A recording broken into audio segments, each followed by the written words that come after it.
Waheguru Ji Ka Khalsa, Waheguru Ji Ki Fateh.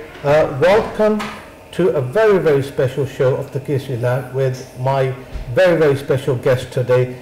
I'm in the very pleasant company of the Right Honourable John McDonnell, MP for Hayes and Harlington, and Maggie Bowden, who's the General Secretary for Liberation, and I'd like to welcome them both to the studio. Thank you very much, John, and thank you very much, Maggie. Now, we are here as friends. We're here together as humanitarians. We've seen the Kesri Lehar, the success of the campaign. You've been a crucial part of it. But to set the ball rolling, I'd just like to tell the viewers we're running till 8:30 today. John and Maggie are here to give their opinion on where we need to take this movement forward. They will be giving you their suggestions, their ideas, and you can call us with your questions, with your suggestions, because, as you know, we're a people's movement. It's a people's campaign for justice. The atrocities perpetrated by the Union States Government of India upon all minorities, regardless of religion or sex or gender. Now, we are obviously focusing at this moment the death penalty, because in Punjab we have Balwant Singh Rajwana and Professor Buller. But those that are new to the campaign, those that are just beginning to watch this program, maybe for the first time, the whole campaign started back in last year on the 14th of March, when Balwant Singh Rajwana was given the death sentence, and he was going to be sent to the gallows on the 31st of March. And there was an outcry, an outpour of sympathy for a man who was locked up in a cell for 17 years. Now, the outpour was not simply because he was going to be sent to the gallows, although that is part of the Punjabi culture. If we look back to Sarkar-e Khalsa, the Raj of Maharaja Ranjit Singh, when there were no death penalties. But more importantly, why this outpouring of support for Balwant Singh Rajwana? Many others have been to the gallows before this. It's really what Balwant Singh Rajwana stands for. At the present day, John and Maggie, I'd just like to share with you why I, as a Punjabi, and our viewers out there, why we put out the Kesri Nishan, the saffron flag, just like many others across the globe, and especially in Punjab, where the whole movement started, is because we actually understand, empathize with Balwant Singh Rajwana, and he seems to be the only symbol, or he is the symbol, that is actually standing defiantly against state brutality. And he witnessed that state brutality at first hand. He saw extrajudicial killings, custodial rapes, abductions, and the list just goes on. He was aware of the abuse of minorities, the abuse of Dalits, the abuse of Christians, the Muslims. He knew, as a police officer himself, the atrocities in northeastern states, and we'll hear more from you about your work in the northeastern states, Maggie. And then he knew there was nothing that would stop the terror and the damage that was being caused in Punjab by the chief minister in the early 1990s. And he had to take a very, very difficult stand, and with his friend Dilawar Singh, as police officers, they thought they couldn't allow hundreds and thousands of young boys being killed year in, year out. They had seen a decade of torture in Punjab, and they knew that this was being orchestrated systematically by the police and the force. And it was coming right from the centre, by the state government and by the police officers themselves. So he went and eliminated Balwant Singh with his accomplice, and he admits to the fact that he had to do what he did, and he himself says there is no mercy petition on his behalf. He's made no appeals, he's made no representation to the judiciary, simply for another reason. He says, I don't believe that there's a judicial system that can give justice. So, and that message alone and what he did and how he stood up to the terror, people out here, doctors, nurses, solicitors, teachers, manual workers, the old, the young, and even politicians in England. You know, the death penalty is abhorrent, but we're here today because we want to save Balwant Singh Rajwana. We had a great debate. So, John, the first question to you is, despite the history, despite everything else, the death penalty in India, should we have these such draconian laws in the 21st century? Let me just join you first. Waheguru Ji Ka Khalsa, Waheguru Ji Ki Fateh. The debate in Parliament, which you mentioned, was a clear statement, cross-party, people of all political complexions, that nobody should die as a result of a judicial decision. We should not be in a situation where capital punishment exists anywhere. But we shouldn't certainly be in a position where India, which proclaims itself to be the largest democracy in the world, should be implementing the death penalty. Now, last year you mentioned the revulsion that there was when Balwant Singh's life was threatened, and remember Professor Buller also was next in line at that point in time, and we knew that there was the prospect that after the moratorium of 8 years where no one had been executed by India, the lifting of the moratorium meant there was a succession of people who were about to be executed. If people hadn't risen up and supported the Kesri Lehar campaign, I believe they would have been executed by now. I honestly believe that they would have been hung by now. So the power of the movement, the people's movement. Well, it was a demonstration that people can influence an agenda of any government if they're determined, courageous to stand up and be counted, but also if they're absolutely mobilised as a people. And that's what Kesri Lehar did. Now, I speak to people about Balwant Singh's case. They haven't come into this with any lack of knowledge. They know what he did. They know that. They know he's not pleaded for mercy at any stage. But what we've said in the debate and what we've said throughout this campaign is understand the circumstances in which he was taking action.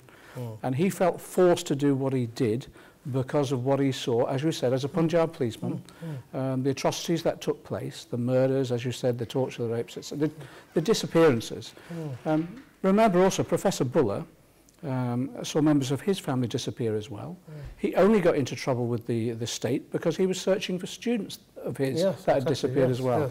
So what we tried to get across at the beginning of this campaign, I think you've all successfully done, don't enter this campaign without the full knowledge of what we're supporting. We're campaigning against the death penalty, of course, but we're campaigning against the death penalty of those people in those circumstances who took action because they felt there was no other route through. There was no other way to secure justice. And I think people have understood that. But in addition to that, we said, of course, our immediate priority is the death penalty because we've got to save lives. But all throughout this, we also raised the issues of human rights abuses generally. And if you remember, we've had 2 debates in Parliament. I raised this issue of the campaign in Parliament last July. It wasn't just this recent one. And last July, I just gave out some of the figures of the number of people who died in cells within India, in police stations, the number of people who we know from independent reports who have endured torture. So there was something here beyond just the death penalty that needed to be addressed. And I think the debate has opened that up. Now, people have asked me, why did we concentrate on the death penalty within this parliamentary debate? It was because we're trying to prevent deaths occurring. Judicial murderings, basically. We're trying to prevent that first of all. But then we want to ensure that this is a much wider debate about human rights generally and how we challenge abuse of human rights and how we give people their freedoms in the long term. Now, that's a much wider debate, and that's happening. But the point that you make, it's happening because, not because a few politicians have got together, it's happening because 100,000 people, over 100,000 people signed a petition. I mean, without those people signing a petition, without the Kesri Lehar campaign being a grassroots community campaign, we wouldn't have secured that debate in Parliament. You know, I've been campaigning on human rights in the Punjab since the early 90s. I was going to say, well, is there a difference between this one and previous ones? Significant. In the early 1990s, thanks to the work of MPs like John Speller and others, who set up the Punjab Human Rights Group within Parliament itself, and then we turned it into the all-party group in 1997 when I was elected. But year after year, Labour Party conference, political conferences, we'd be raising, we'd have fringe meetings, packed meetings, raising human rights abuses, but never secured a debate within Parliament on the issue, never secured government action. Year after the last 15 years, while we've had the all-party group on the Punjab Committee in Britain, we've raised human rights issues, we've had some debates, but we've never really secured government action on this matter. As a result of this campaign, well, people saw in the debate in Parliament, we had a minister come into Parliament to say, yes, we are now putting pressure on the Indian government, officially as the UK government, to end the death penalty. We had every political party signed up to our campaign. That's a huge breakthrough. And the people to thank are the people out there who launched this campaign and who support us all the way through. They all the ministers spoke positively for our promotion. Exactly. Just for the record, John, so there's total clarity out there. You led the debate from start, and you were there for the full 2.5 hours. Just on the record, I know we've got the parliamentary channel and we've got the videos, we've all seen it, but what was agreed by the House? Right. What was agreed by the House was that we would call upon the Indian government to abide by basic United Nations and international conventions.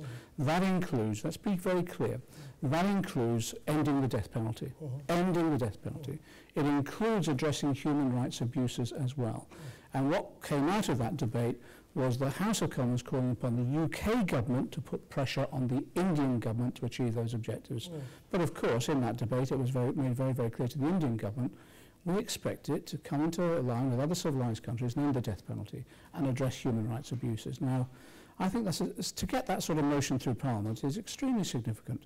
Not one single voice against, and every voice united in the same demands. I think that's a major breakthrough for the campaign. We've been saying that for the last 11 months, John. To get anything on the UK Parliament, on the official Hansard report, as a record, is going to be a historic thing, and we've managed to do that. And we'll pick the discussion up later on how we're going to take this. But I'll turn to you, Maggie. The situation in India, because you're watching India closely, Liberation have been working around the world on other issues, on projects, but you've been watching India. Is it the system, or is it just a one-off thing that's going wrong in your case? It's the system. It's definitely going wrong. Because for many a year, many people have been campaigning without the success of your campaign to raise the issues that we think are wrong in India. And we've not had success, even though we've raised the issues in the UN, and we've tried to get MPs, apart from John, to take notice of what we're saying. And therefore, I think the Indians are complacent in the sense that they think nothing is happening. But this petition has changed all that, and I feel very enlightened and moved by it all. And what's happened in Parliament is the first time, to my knowledge, that all the parties signed and agreed that the death penalty should be ended in India, and every party would raise the issue with the Indians, and I think that is significant. And we've been trying since 1998 to get such a decision, and it's now happened. And I think that is due to everybody's effort in signing the petition and working, all the demonstrations, the mobilisation outside of Parliament, inside of Parliament, was so uplifting. And I must say for myself, I've never been in to listen to any debates, even though I've been around for many a long year. And I thought it was magnificent that each person that got up spoke and spoke about the atrocities, their horror of such atrocities, and I think that was very significant. And I'd like to say thank you to everybody who signed the petition. It was marvellous. Well, thank you for being there and being with us, Maggie. And you're both very inspirational people, and I'd like to thank you again. We have Maggie Bowden from Liberation and the Right Honourable John McDonnell MP for Hayes and Harlington, who led the Kesri Lehar campaign, not just on the 28th of February, way back in March, April, when it started with early day motions, and as John said, many debates. And Maggie, you're an inspiration in yourself when I look at you. My mother is around about the same age as you, and getting on the bus on a cold English day, coming down on the 10th of December as you did. Both of you handed in the petition. Then again on the 28th, to be there with us. When I see that sort of inspiration, I'm sure our viewers will be inspired by the work that you're doing and the enthusiasm and the passion that you have. And we'll open the lines in about 5 minutes. What is the one thing that wants you to get out of bed and have a look at India, and you think that what needs to be put right in India at the moment? There are many things, obviously, but what is the one thing that really makes you cringe? Well, the death penalty makes me cringe. That is the worst, I think. That people who've been incarcerated in prison for many, many years, and then to find that they have got no say. The last, I'm sorry about Indian names, but the last colleague that was executed without his family being told, I thought was obnoxious and horrific. And when I think of these things, when I get out of bed in the morning, I think I've got a lot to do today. And I must get the news out to people. And we'll come back and have an extended answer from you, Maggie, but you're committed to this. You're a committed humanitarian. You're taking it all the way to the United Nations? Yes, we go regularly each year, and we raise issues such as the death penalty. We raise issues about human rights, not just in India, but other countries. But we are really anxious that the Indian government is not moving on any of these issues which are affecting all the Indian population. And we go regularly to each session at the United Nations and raise these issues.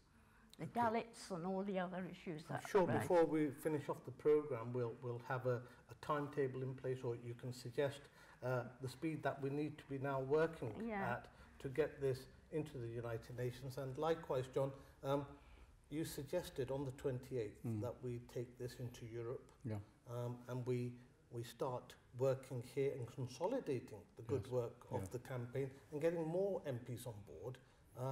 But just before you answer, let me just tell the viewers, the number is 077 8989 1528 if you want to take part in the debate today, in the discussion with our friends John McDonnell and Maggie Bowden.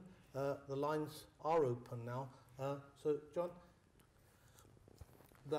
taking the movement forward. Next steps. Before I go on, people should recognise the reason liberation is important to us is because liberation is recognised by the UN, and it's been around for a large number of years and has an international reputation on human rights issues. So to have liberation on board was critical. Remember, we also had Amnesty International that Liberation works with, and we've also had the Human Rights Watch report. So all of these organisations are completely independent of political parties. That's the critical importance for them. That's why they're recognised by the UN. So when they speak on the basis of evidence and truth. And Maggie's work has been fundamental to Liberation's role, if you like, and Maggie is respected as a result of that, of being an objective observer of an experienced human rights campaigner. So it was critical for us to have organisations like that on board, and I'm grateful for that. I think we just need to reiterate that. So you've heard it from John. We're talking about liberation. We're talking about Maggie Bowden and Jeremy Corbyn. He's the chair of the group. Yeah. Now, it's a really, really important group. If we do have expectations, if we do have aspirations, then Maggie and her organisation is crucial. Critical. Thank you, John, for pointing that out.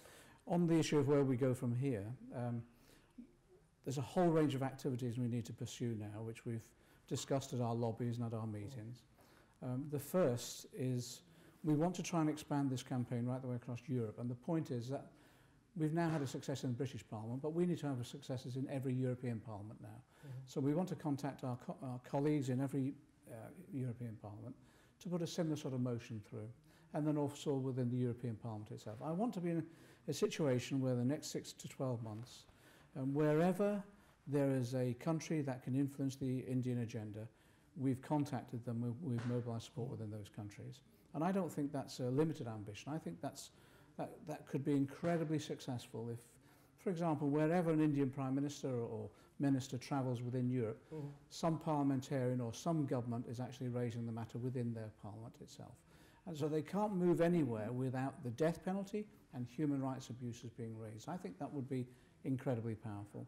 And that means looking at how we can contact those parliamentarians, move the similar sort of resolution through Parliament and through the European Parliament. I think that's absolutely critical. We want to try and use as well the Commonwealth Conference that's coming up. A number of us are concerned about the Commonwealth Conference being held in Sri Lanka later in the year because of the human rights abuses that have taken place within Sri Lanka itself. But nevertheless, wherever it takes place, we'd like the UK government, linked with others, to raise this issue within those discussions within the Commonwealth. So that's another forum. In addition, Liberation will be using its efforts to raise this issue within the UN. So wherever there's a national body or an international body, we want this issue on the agenda. It sounds very, very ambitious, but you know, who would have thought 12 months ago we would have had over 100,000 people sign a petition, or a debate in Parliament, or the UK government committing itself to our campaign? Well, John, today we're going live out to the whole of the United Kingdom and across to Europe and across the internet globally. So the potential is phenomenal. Now, you've mentioned many different avenues that we need to be working towards. Now, I just urge the people listening out there, the campaigners. In the past, when we decided to do the petition, everybody was on board because it seemed the logical thing to do. Then we had a campaign on lobbying our MPs. We've got about 100 MPs who support the Kesri Lehar campaign, and there are most probably many others that we haven't actually reached out to yet. Now, you're hearing the suggestions being made by Right Honourable John McDonnell and Maggie Bowden. If you agree with that or you have other suggestions, please keep calling in. The lines are busy. Already we've had many missed calls.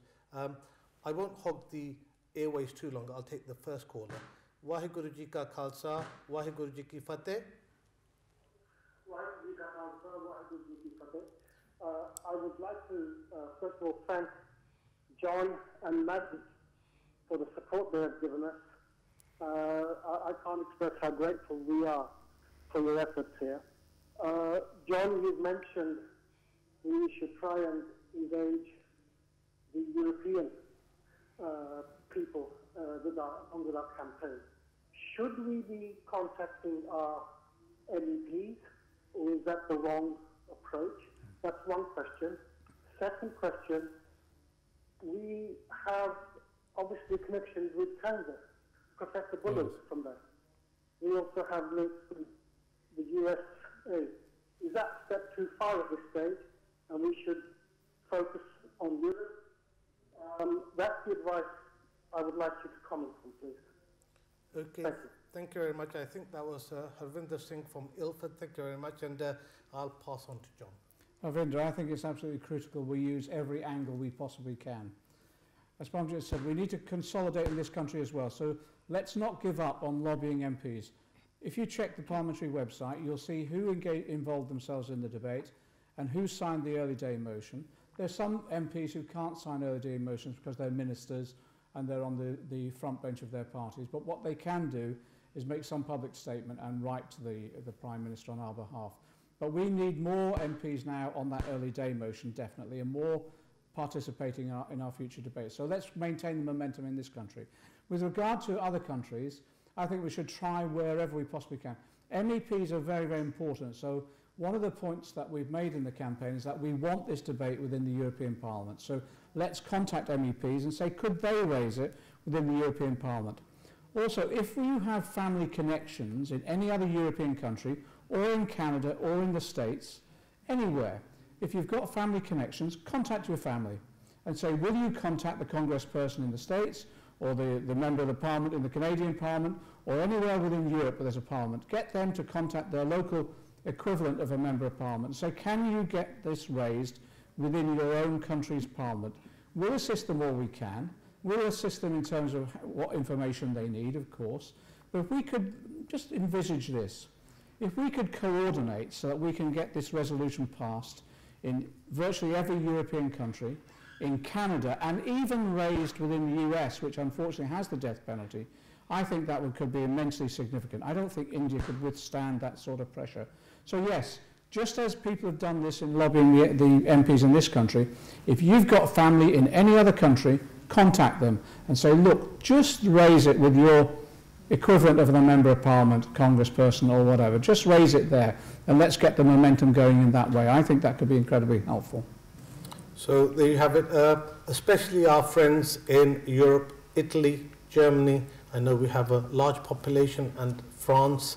So it's the thing to be doing. If we're being beamed out to America and Canada, similarly, same things there, and especially in Australia, where there's a large Punjabi contingent. Can you say what was in the debate? Some will remember at the end of the debate, what was amazingly moving was receiving a letter from Professor Buller's family from Canada that actually set out a desperate plea for his life and a desperate plea for intervention. Yeah. So actually Canadian Sikhs, Canadian members of the Punjabi community could be incredibly influential in this if they could mobilise support there. Thank you very much, John. There is also the German connection. Yes, of course. Now, I don't know if as parliamentarians or MEPs would be more appropriate to make representations over there? It's both. I think we've got to raise it through the European Parliament, because our MEPs in this country will meet in political groups across Europe, so we've got to get them to raise it. But if we've got any contacts with Germany, and we'll be using our own personal contacts within the German Parliament, I think we should try that and see. I think the argument that Germany admits now to its mistake of deporting Professor Buller is incredibly powerful. And what they could do is make amends for that by raising this issue as a government within the Parliament, then the German government actually raising it with India itself. So is there anything the campaigners in Germany could do? I think what would be useful is every campaigner that we ever, well, anyone who's got any contacts with Germany, anyone who's got family there, campaigners within Germany itself, contact your local representatives at every level. In Germany, it's a slightly different system for us. They have states as well as the overall national parliament. Use every political lever you possibly can. Get resolutions put and debate taking place. As I say, I think there's a moral burden placed upon Germany now because they deported Professor Buller. I think promises were made, weren't promises were made, and I think they must have known. You know, they must have known what he was risking. But at the same time, they were, India deceived them. India promised nothing would happen. Right. And I think they were gullible, to be frank. So there is an element of moral pressure on Germany to act now. And we need to act fast because these death penalties are imminent. So please do what you can. Waheguru Ji Ka Khalsa, Waheguru Ji Ki Fateh. Waheguru Ji Ka Khalsa, Waheguru Ji Ki Fateh. Waheguru Ji Ka Khalsa, Waheguru Ji Ki Fateh. Hanji, you're live on Sangat television and you're talking to Parmjit Singh and my special guest, Right Honourable John McDonnell and Maggie Bowden. What would you like to say? Yes, thank you very much. My question is for Mr. McDonnell. Mr. McDonnell, I'd be very grateful if you could please tell me, should SPO designate India as a country of concern in their list as they do every year? Because it will send a very strong signal to India, and obviously it serves a very useful purpose. Would like to know about that. Is there another question before I cut you off, Panji? It's fine, it's fine. That's all I wanted to ask. Okay, thank you very much for calling in. I think that could be very useful. Look, we've got to try and get as much international opinion mobilised on this issue and about the whole range of human rights abuses within India. It's interesting, Kesri Lehar campaign came about because of the threat to the life of Balwant Singh. But during that period of the campaign, we were joined by other groups. The Dalits, yes. Yeah, Maggie's mentioned them. Yeah. Maggie mentioned the Dalit campaign. We had, again, groups coming towards us saying, we understand your concerns about the death penalty, but we've had Indian justices, Indian judges express their concern about the way effectively judicial killing, murder, however you want to describe, is used in India. And actually it's used on a class basis as well. And we found in the Dalits campaign similar levels of human rights abuses and similar levels of disappearances, deaths in cells, which are appalling. So I think any tactic that we can use that highlights our concern.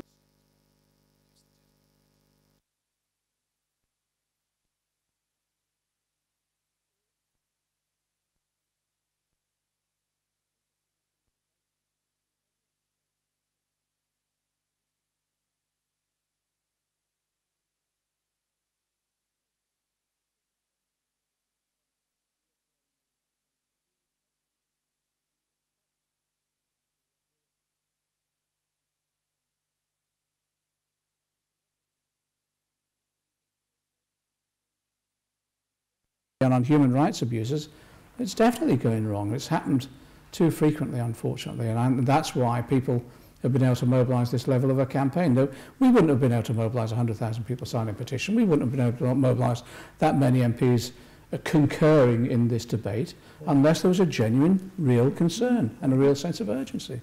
Thank you, John. One thing I always worry about is our friendly relations. When friends don't listen, where does the relationship end? Okay. Next caller, Vaheguru Ji Ka Khalsa, Vaheguru Ji Ki Fateh. Vaheguru Ji Ka Khalsa, Vaheguru Ji Ki Fateh. Hanji Ji, can I just ask who's calling and where you're calling from? Hanji, Shabir Singh calling from London. Welcome to the program, and please make your views, your points and your questions, please. Okay. First of all, a big thanks to John and Maggie for taking up this issue on behalf of our community. Just touching on what John mentioned earlier, we have a great need to be very vigilant at the moment and react quickly to what's going on. Yeah. And today there are reports breaking from Punjab that Bhai Hawara has been moved to the jail where Afzal Guru was actually hung recently last February. So just wanted to get the views from the panel on that issue. Well, and what our response should be, if any, to that. Well, before John or Maggie come in, I'd just like to say that it doesn't matter who it is. If it's Balwant Singh Rajwana, Professor Pullar, Bhai Hawara, we should be concerned. We should be concerned if it's a non-Sikh, whether it's somebody we know, whether we don't know. The issue is, if we know it, then it's a case of actually bringing it to the fore, getting the facts out there. You've just given us information. If you have any further information, please email that information in writing to kesrilehar@gmail.com. And while I'm giving out addresses, I might as well give out the website address, www.kesrilehar.co.uk. I always have problems remembering numbers, but that's the only way we function. It's a people's campaign. We're using the social media, telephone, text, email, visiting the website. So thank you very much for bringing that to our attention. Mr. Hawara, thank you. It's Mr. Hawara who did have a death penalty hanging on him, but it was commuted to a life imprisonment, and I think the Indian authorities might be appealing on that. And if he is being transferred, that's worrying. That is deeply worrying. I'll raise it with the Foreign Secretary tomorrow to see if we can get further information on that. But that is worrying. I said after our debate in Parliament that we need to learn the lessons of other campaigns, particularly what happened with regard to the Tamils when the atrocities were going on in Sri Lanka. The Tamils in this country and right the way across the world mobilised in large numbers. The Tamils filled Parliament Square with literally tens of thousands of people. I think if there's any hint that there's a threat to any of the prisoners that are threatened at the moment, if there's any hint, I'm saying to people we need to mobilise in large numbers. We need to mobilise in large numbers, and that means... let me just explain to people what I mean by this.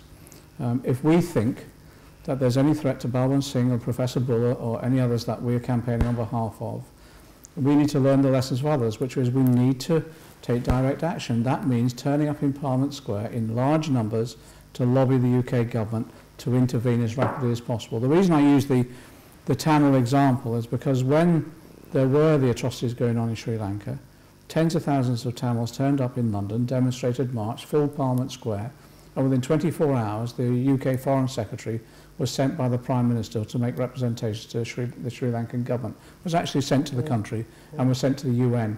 And now if there's any threat, that we find out, we need to mobilise in that way, and the call needs to go out very, very rapidly to put pressure on the UK government to intervene immediately. So again, as people get information, they need to let the Kesri Lehar campaign know. We will then check it out, and we'll be raising it with ministers here. And if there's any definitive threat like that, let's mobilise. Otherwise, to be frank, we will be regretting it. We will be regretting that we were too late or we were too slow. Yeah.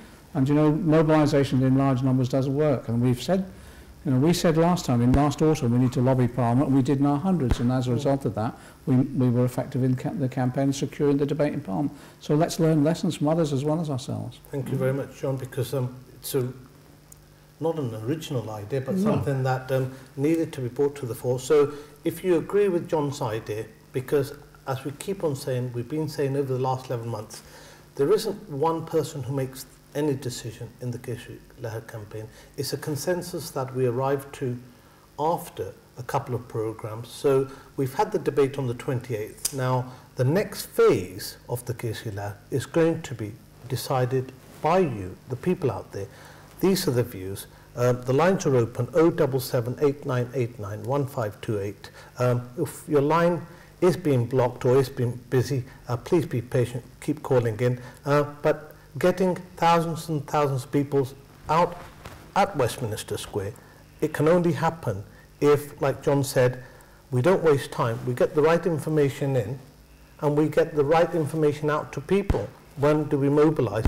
We don't want any false alarms, and we will be checking the information with other sources, with our friends in Parliament, with the media outlets in Punjab to verify the information.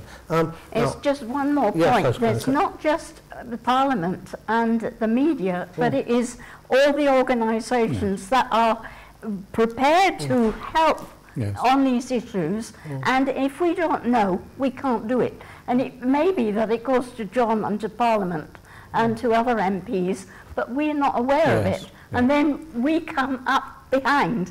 So it's for the campaign to let us know that these things are happening, and can we help? And the answer is yes, we can help. I've been slapped on the wrist. Maggie, you will be told. You will be told. If I just go to the call. Waheguru Ji Ka Khalsa, Waheguru Ji Ki Fateh. Waheguru Ji Ka Khalsa, Waheguru Ji Ki Fateh. Waheguru Ji Ka Khalsa, Waheguru Ji Ki Fateh. Anjivir Ji, may I know your name and where you're calling from, please? Yeah, this is Indrajit Singh calling from Sohal. Welcome to the program. Okay, shoot ahead.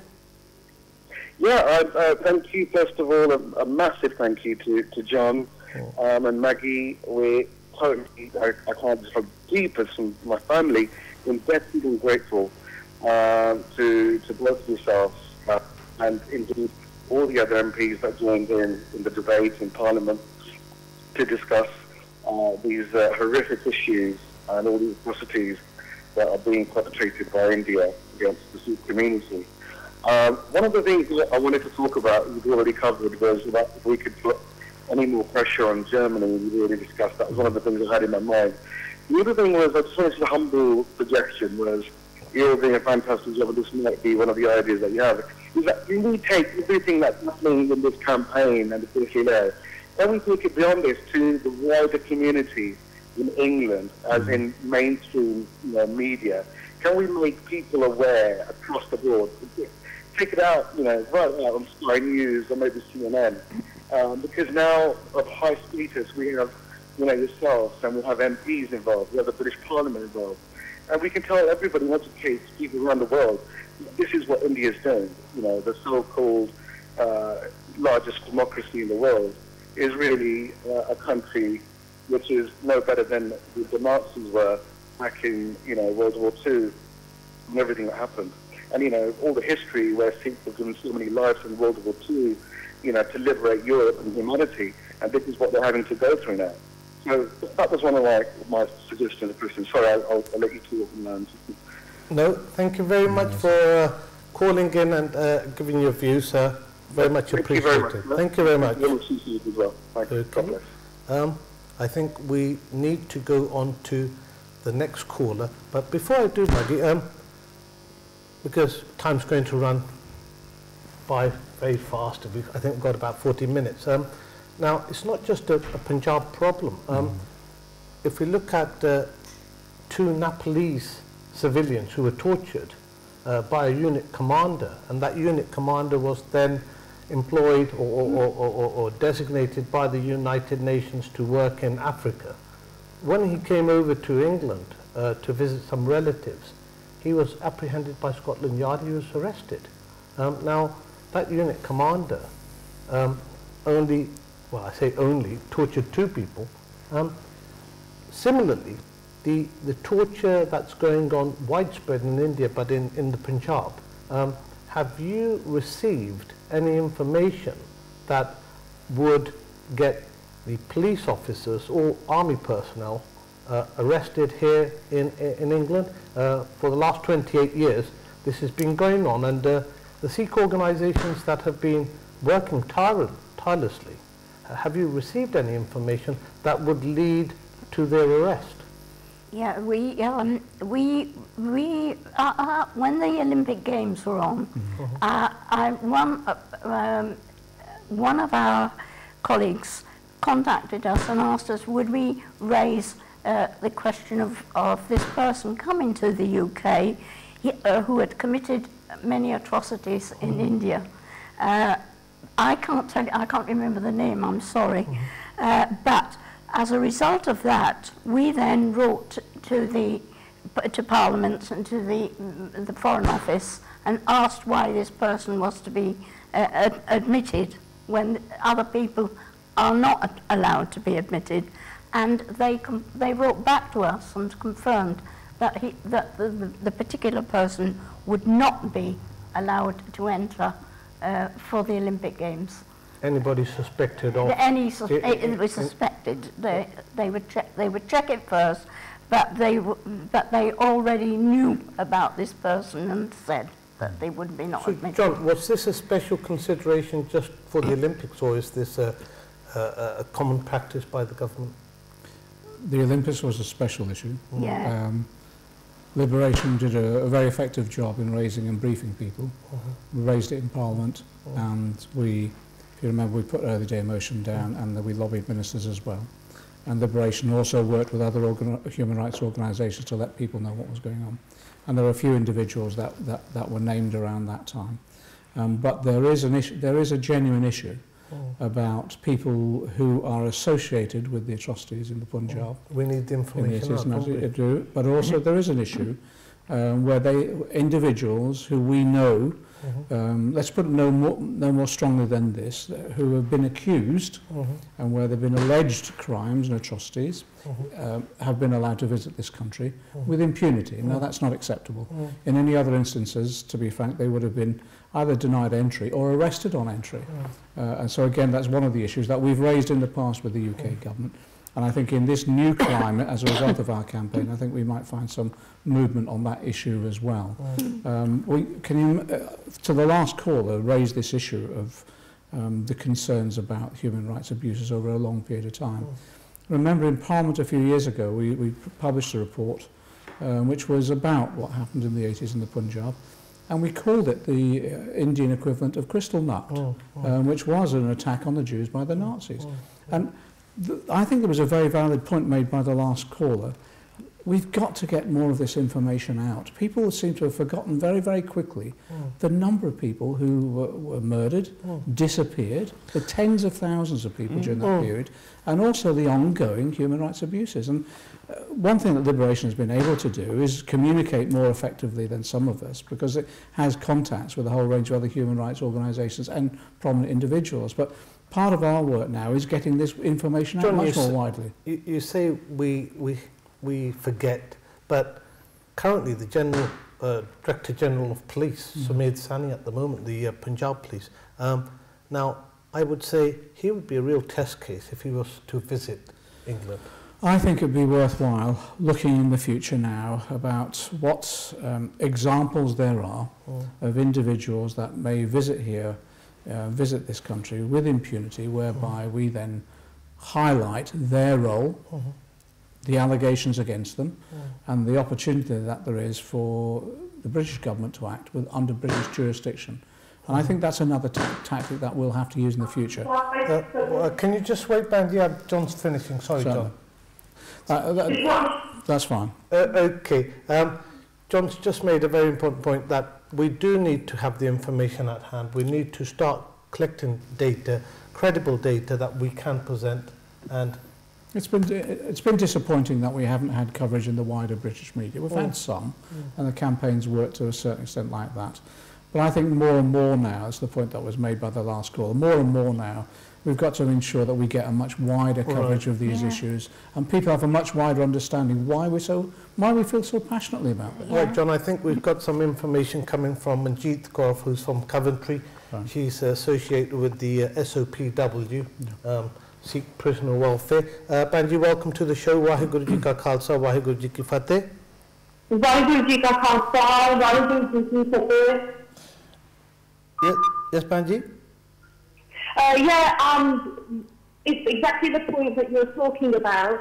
Right at this moment, Sumedh Sani is doing what he is best known to be doing, and that is interrogating Naren Singh, who actually is one of our very intellectual, he's a talented writer and poet. He's actually continued the work of Jaswant Singh Kalra, who was killed under mysterious circumstances, and we know that he was actually interrogated by KPS Gill himself. Naren Singh, where possible, has identified the bodies that were cremated and sought to provide the state compensation for the families. Now, Naren Singh's work is so vast that it's very difficult to summarise in a few moments, but an insight to his life and struggle of the socialist and freedom fighters is clearly an asset to the fund. His work has been for the promotion of Sikh issues and values, and he's been arrested and tortured on previous numerous occasions, but he has still managed to raise sufficient evidence to enable the registering of court cases against Sumedh Sani. Now, it's with absolute horror that we've been informed that since his arrest, he's actually facing horrific levels of torture under the guise of interrogation, and that is by none other than Sumedh Sani himself.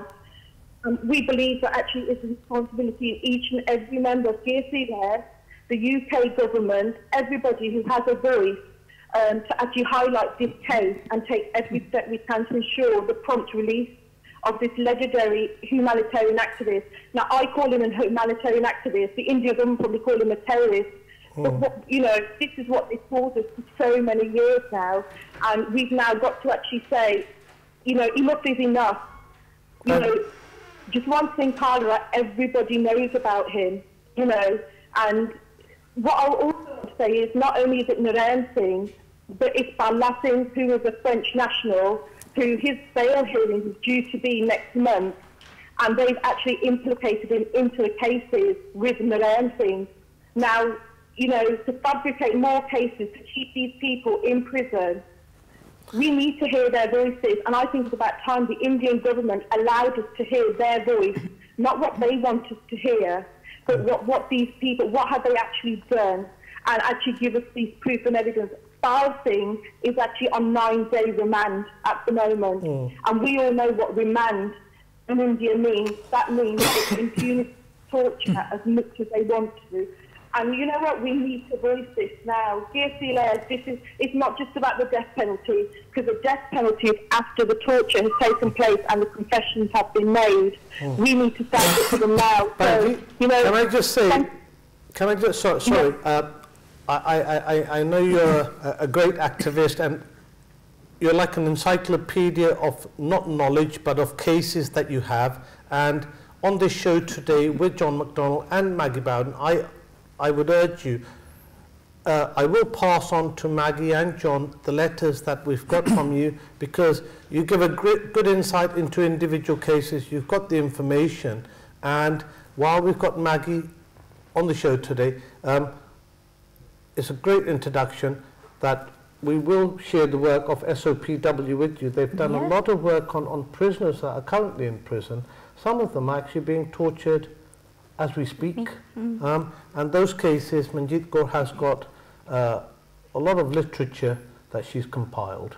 So we'd like it. Yep. So Maggie, please forward I mean, that. it's not just, Yeah, sorry, go on. Yeah, what I would say, it's not my South that's... Sorry? I just missed the last... It's not South that sort of comply with. SOPW have many supporters, the organisation Prisoner Welfare. You know, we've got so many people... Okay, I think we've got a bad line here. If you're still there, Banji, can you hear me? No. Manju, if you can hear us at all, let us have the details of this latest interrogation, because that sounds critically important that we raise it in Parliament this week. If you can provide the information very, very quickly to Kesri Lehar, we can then raise that this week, both directly with the UK government and in Parliament itself. So please get that information to us, and obviously we'll do all we can to assist. Yeah. Now, the Kesri Lehar is made up of individuals, it's made up of all organisations. All organisations have been great in supporting it. The SOPW, the Khalsa Aid, Dal Khalsa, Gali Dal, many other organisations, and we're grateful for this solidarity because it's something that concerns not just a section of society, but the wider Punjabi community, and I would say the wider Indian community, and we need to make those links with our Dalit friends here in the London area and in Birmingham, and I know they're watching the show now, and the minority Christian community, well, a minority in India, and the minority Muslim community out there. We are here trying to represent all the abuses and trying to be the voice for the oppressed, the voice for the voiceless. Now, Maggie, we're coming very, very close to the last half hour of the show. Liberation, the work that you've been doing, the work that you're going to do, how can our campaigners actually help you with the work? Or is there a membership? I'm sure one of the questions out there will be, how do we get in touch with Maggie and Liberation? Yeah. Well, we always welcome new members to join us and to work on issues that are affecting what I call the Indian population at the present time. And on that basis, once we get the membership, then we look at what people are asking, what's their worry, what's their inquiry, what can we do, and we then, because of our NGO status in the United Nations, we say to people that we will give you accreditation to go to the UN in the name of Liberation. You have to go in our name, and then you talk about the issue that most concerns you. So I would invite anybody to come to Liberation, and the best thing that I could do is to send you our details to your campaign so that you can put us on your listing, and anybody who wishes to get in touch with us, you are welcome and a friend. So please don't hesitate to tell us what you want us to do. So we'll put the details for Liberation on the website, and if anybody wants to get in touch with Maggie and Liberation, then just call our Kesri Lehar number or email us at kesrilehar@gmail.com. We'll go to the next caller. I think it's Deep Kaur from Leicester. Oh yes, that's right. Right. Khalsa, Waheguru Ji Ki Fateh. Bhai, you're live on the air. Your comments or questions, please.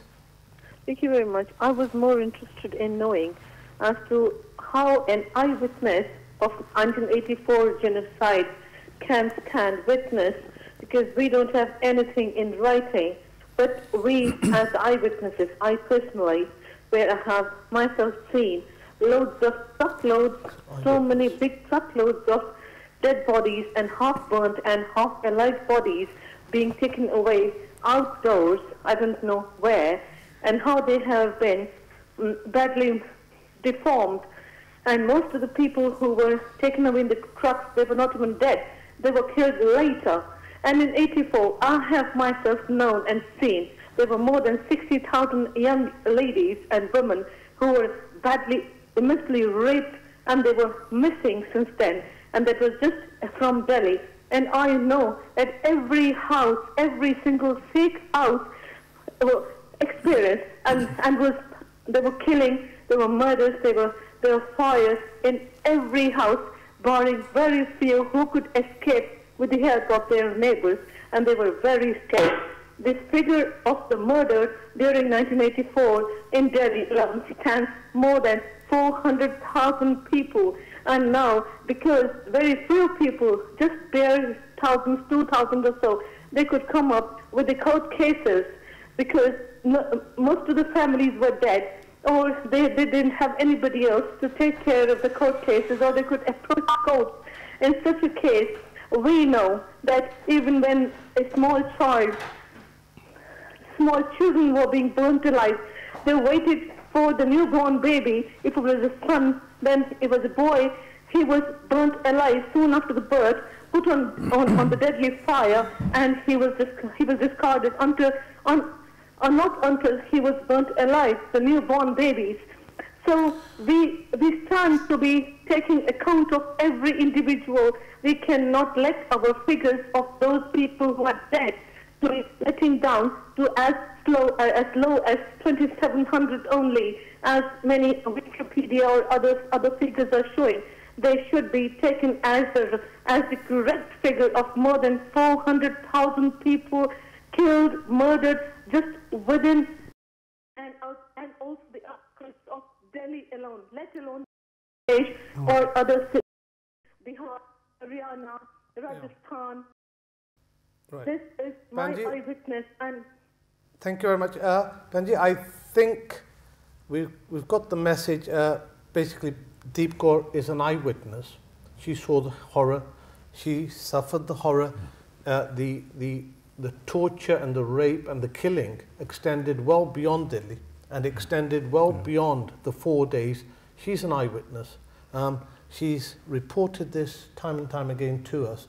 Now, Panji, all I say to you is, I think you need to write this down because you're an eyewitness. I'm just going to ask Maggie on how Deep Kaur, how would you suggest Deep Kaur puts this across to you? Well, if we get a report like this sent in to us, we would do two things. We would raise it on our organisational committee, what steps that we should take, so that it's not just me thinking about it, but a collective thinking how to go forward and what to do. Secondly, we would think about raising it at the UN, and not again. And also, I would say that these issues, if they are sent to us, we can organise what's called a side event in the UN, which brings in the participants, ambassadors from different countries. And then we present the case. We need the facts properly so that they can be presented, and then we call on the participants to say, A, what can they do, but B, this is what we require you to do, so that these issues can be taken up wider.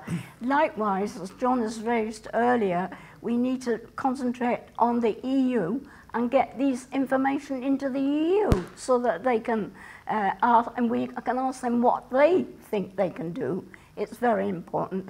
So I think that if we don't get the information, we can't act, but we do need the information first. So is it important then to get the information, if they wrote it down as a personal statement and actually signed it with a solicitor? And send it because it's not just Deepcore. With the Kesri Lehar, over 118,000 signatures, many of them are, well, I should say some of them are eyewitnesses, and it's a case of, I think, like Deepcore, they've been narrating the story for the last 28 years. I think it's time you put it down in words, get it signed. Is it important to have it attested by a solicitor? Not necessarily, to be frank. I wouldn't have people go to any expense, but if it can be witnessed, that's right. I think vital, is it? Yeah, I think. Well, it ought to be verified. It should be verified in some form. Yeah. I think one of the key issues is to bear witness, isn't it? Yeah. It's to bear witness to what went on. Otherwise, things get forgotten and swept onto the carpet. So if people have their stories to tell, write them down. Liberation, I think, is an excellent organisation which can be the depository of those statements, and because they can then use those in briefings for the future. But by all means, have someone witness the statement itself. But bearing witness is important. Why? First of all, the issue never gets forgotten then. There is a record of what happened. Secondly, yes, it can be used in evidence against individuals, but also against countries. And used in evidence in that way can ensure reform and change. If you remember in South Africa, there was a Truth Commission, which the whole point of that was people were able to come forward with their stories, and at least there was some acknowledgement of what went on. Although we've had various Indian government inquiries into what happened within the Punjab in the 1980s and 1990s, there's never really been an independent assessment, and the story has never really been told officially of what's happened. And part of the reason is the Indian government refused to cooperate with the UN, not allowing the rapporteur on torture and human rights to go into the Punjab and issues like that. So if the Indian government won't do it, well, we've got to do it ourselves, haven't we? Making sure that we get those statements and that we use those statements to bear witness to what went on and the need for action about those individual cases. I don't think people will ever forget what happened to their families, the disappearances, never knowing what happened to your father, your mother, your son, your daughter. I don't know how people have come to terms with that if they've been able to at all. It's an absolute tragedy. So that must never, ever be allowed to be forgotten. That's why these statements are so important. All I will say on this point is the pain, the hurt of the last 28 years, I think the reason why the Kesri Lehar campaign has been successful is because those people that are holding their stories close to their heart, they haven't had the chance to give them, pass them on to anybody. Organisations, you felt that you've been unheard. This campaign is an open campaign, it's a transparent campaign. Now, as John said, Liberation is a good platform to deposit those stories. Let's get the data there. Just like the previous two callers, Deepcore and I think MxcDonnell had a lot. I know my friends in Huddersfield, they've got a lot of documentation, and I know of many other eyewitnesses. Please put your statements down on paper, pass them to the Kesri Lehar, we'll forward them to Maggie. Maggie, I think, Maggie, we need a regular slot with you, maybe once every 2 months to see what you've got. And it might take a year to put that data together, because that data that's out there in people's houses, in people's minds, we need to unlock it and then start rolling on that. But John, you talked about the refusal of India to act on the commissions and to refuse bona fide organisations, truth commissions. After our debate, is it possible for you and other ministers to take a team to the Punjab? One of the ideas that's been raised is that we actually do a fact-finding mission over the coming months, and we're looking at how we can, the feasibility of doing that. And the idea would be is to go out to the Punjab with a group of MPs and offer that on a cross-party basis, and to meet with organisations and individuals, and yes, with Indian government ministers as well. It would be an open delegation to identify the issues that are taking place at the moment, and what the Indian government is doing about it, if anything, and then come back with recommendations about a way forward, linking up with organisations like Liberation, so that we have independent human rights observers as well. So that's what we want to work on in this coming period. Now, of course, we're not expecting the Indian government to be particularly welcoming of that. No. So we will be approaching them saying, this is what we want to do. If we find there is resistance, and I hope there won't be, but if we find there is resistance, we'll ask people to mobilise around that.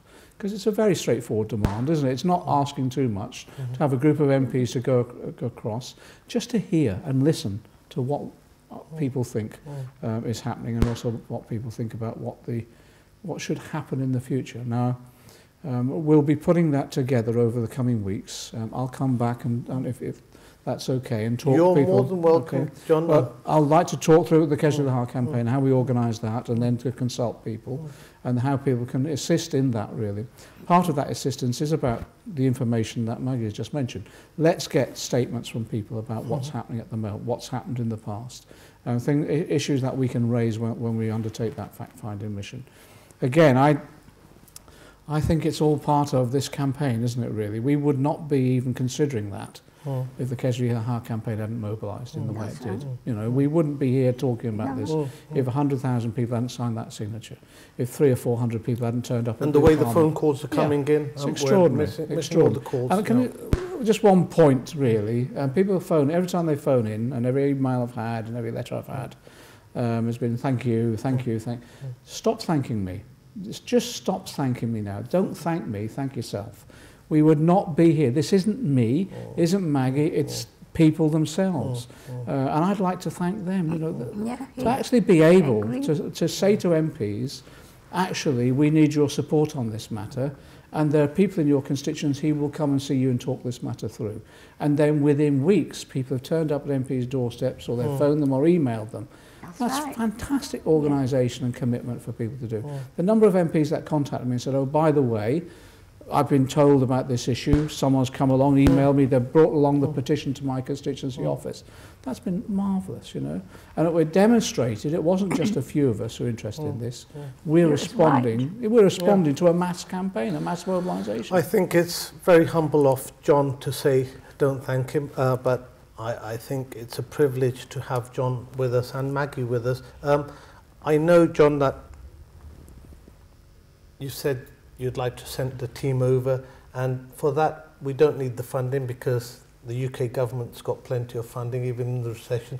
So, but with Maggie, I would say for this noble cause, and I'm saying this on the record, on air, without agreeing it with anybody, because this is the generosity of the Punjabi people, that for this cause, for saving lives, if it means sending people to Geneva as a team, bringing them back, I'm sure there are people that are here willing to sponsor those trips. The Kesri Lehar by itself does not collect any funding. We're totally free of funding. It's just easier that way. But if you do want to sponsor anything, then Maggie, when you come on the next time, you can just say what the program is, what you would like, where the support is. And John, the platform is here for you because you're not just an MP. You're not just a humanitarian. You're a friend of the Punjabi community. You have been for a number of years, and in previous telephone calls we had somebody calling you Jathedar, John, which means the leader, but yes, we are all equals, but the suggestions you've given today, I think they're food for thought, and we will rewind the program today, and all the suggestions that John's made, we'll see which ones we can take forward, and hopefully I think you'll agree with me that all the suggestions that Maggie and John have made, we do need to take them forward. And for those people out there that have been critical of other organisations for the last 28 years and saying, oh, they haven't done this, I think we're being a bit too hard. We do need professional people. We do need people right at the top who have got contact with the United Nations, people sitting inside Parliament with their finger on the pulse. And now that we have these friends and 100 other MPs with us, I think now we don't have that excuse, oh, nobody's done anything. It's not about anybody else, it's about yourselves. If you can't get the information out on paper, if you can't talk, make a phone call, then I think we're ourselves to blame. So we need to get that get up and go feeling, because we might be actually saving a life. If my friend Maggie in her young 80s can come here on a Sunday evening, she's got to go back into central London. It's not an easy journey, not an easy journey being here. Then I think the least we can do is sit in our comfortable chair on a Sunday afternoon, just pen something down. And as John said, it's nice to get these thanks, but with that is the guts of the story. The information is key. So it's really the key that we're looking for. Few minutes left into the program. So next caller, Waheguru Ji Ka Khalsa, Waheguru Ji Ki Fateh. Waheguru Ji Ka Khalsa, Waheguru Ji Ki Fateh. Hanji Veer Ji, you're live on the air. Please, can we have your views? Parmjit ji Khalsa Fateh. Hanji, welcome Veer Ji. ठीक है जी हाँ जी Veer ji just been hearing your debate or your discussion everything, and the last point you came to, that if Maggie or anybody else have to go and somewhere where we need the money, I'll be the person to sponsor that also, so we all take share in that cost.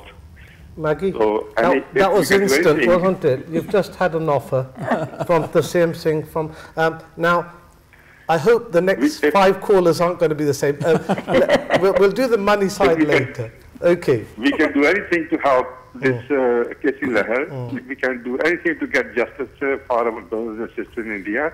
We are going to do anything you want, anything we require, we will do it.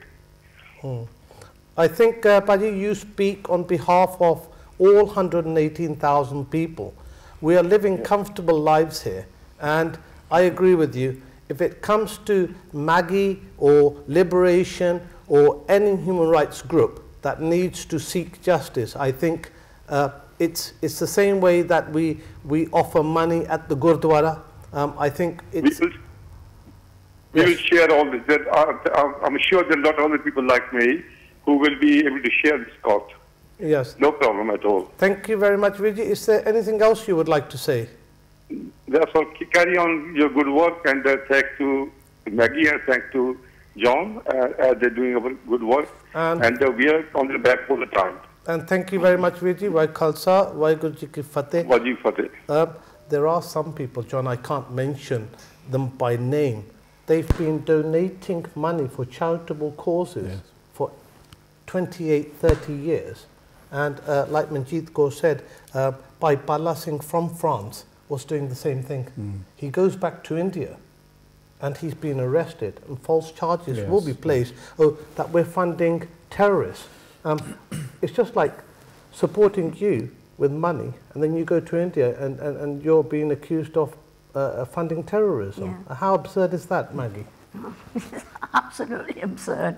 I mean, it's not nonsense. You're not frightened in taking our money, are you? No, I'm not. I think I've joined Liberation. I joined Liberation a number of years ago because of a similar campaign that they waged on issues around Ireland and other matters. I just advise people, the best thing to do is join Liberation. Liberation is a democratic organisation. Its members decide its priorities and its campaign. The issues that are raised at the UN by Liberation are decided by its members. So the best thing for people to do is to join Liberation, get involved. And it will be a way in which people can set the agenda of Liberation. So it's not about money, it's about membership and participation. Can we broaden that, John? If you want, take membership of Liberation, take membership of Amnesty International, Asia Watch, all human rights groups, involved. And all political parties, by the way. You know, get we're involved. not being party political, but when it comes to fringe meetings, Yes. It's important. We've done it all political parties. That's We've right. been to every political party over the years. So do join the years. Labour Party, do join the Liberal Party, do join the Conservative Party and raise this issue. Yeah, raise the issue. We'll go to another caller. Waheguru Ji Ka Khalsa, Waheguru Ji Ki Fateh. Waheguru Ji Ka Khalsa, Waheguru Ji Ki Fateh. Hanji Veer Ji, your name please and where you're calling from?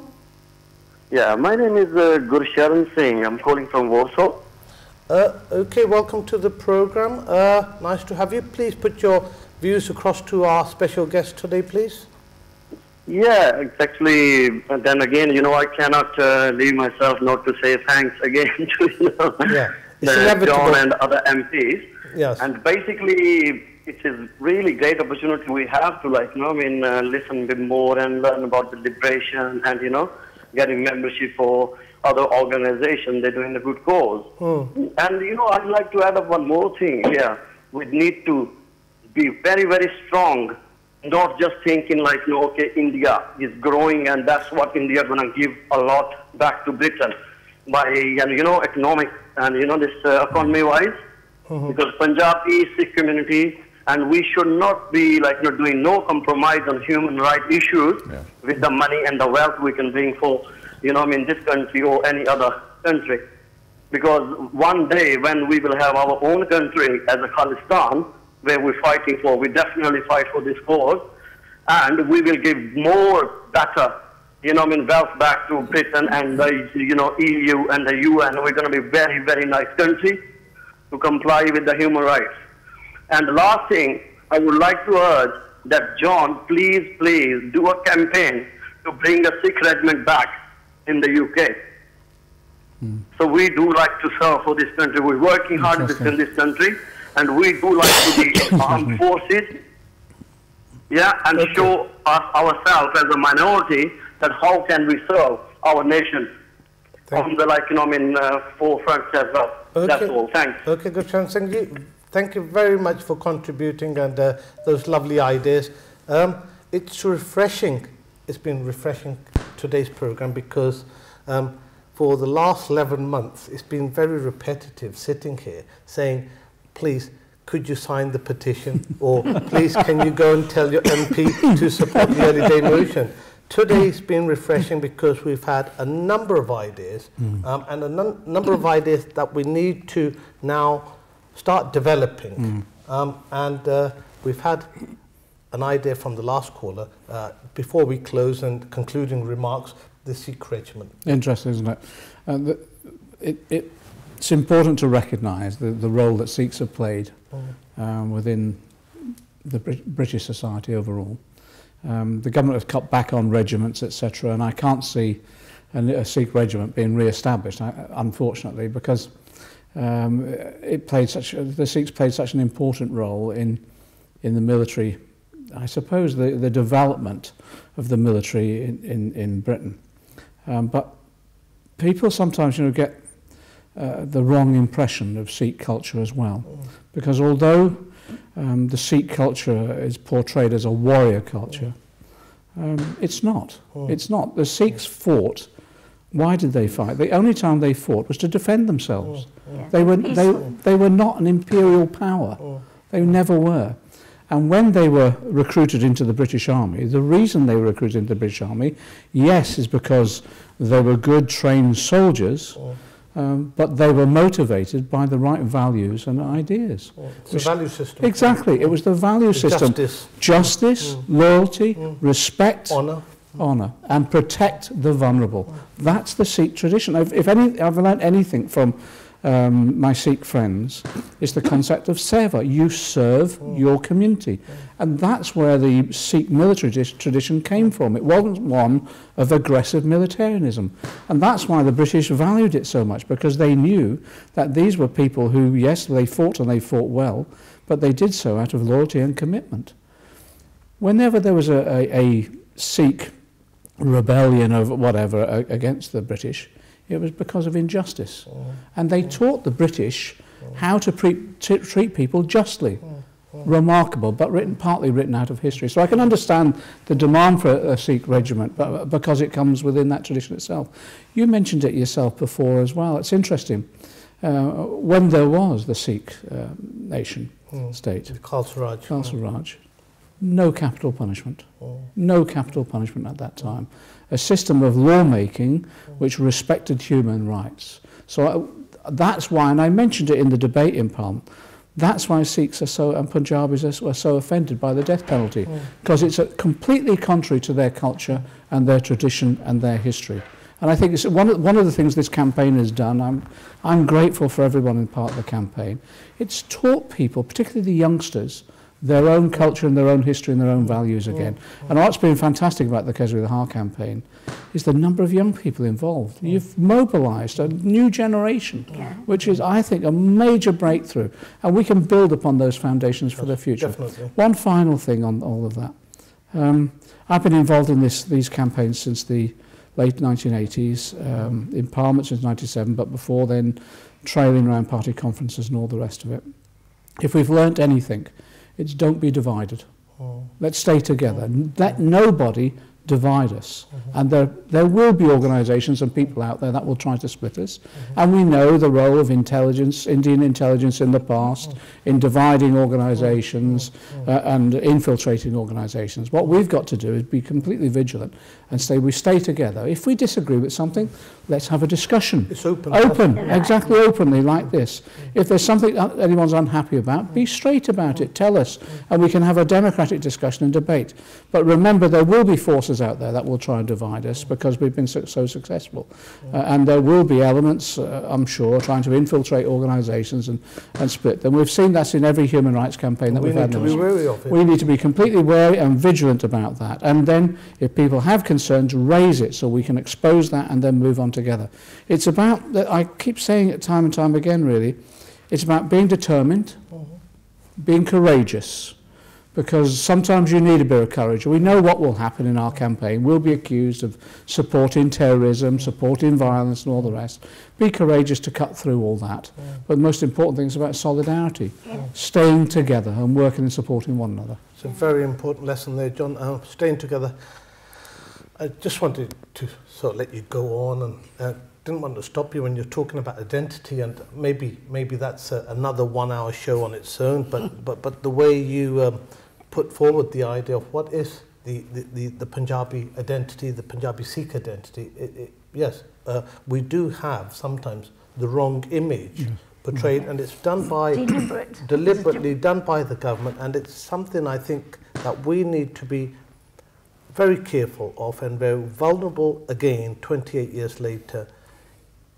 The Indian government, I don't normally give my opinions on here, but I feel they will yet again send our fellow brothers to the gallows, impose president rule for a year or 2 years, and then abductions, extrajudicial killings again behind the scenes, and then found out the idea, oh, they were extremists. So they've got rid of people who are in prison, they've got rid of people, distant voices, and again, the label will come back, Sikh terrorism, and that's the identity that John's, I think, alluring to, that we don't want to be out there shouting slogans, waving our arms up and down, yes, we're brave. We need to be careful. We are vulnerable. We are the victims in this, and we need to make sure that justice prevails. The show is only till 8:30, or was only till 8:30. John has been extremely busy this week, just driven down from north of England. Now, it's entirely up to both of you. I can go until 10 o'clock, 9 o'clock. And the calls are coming in thick and fast, but I think we need to let you go, John. Okay, thank you. But I think I need a promise from you.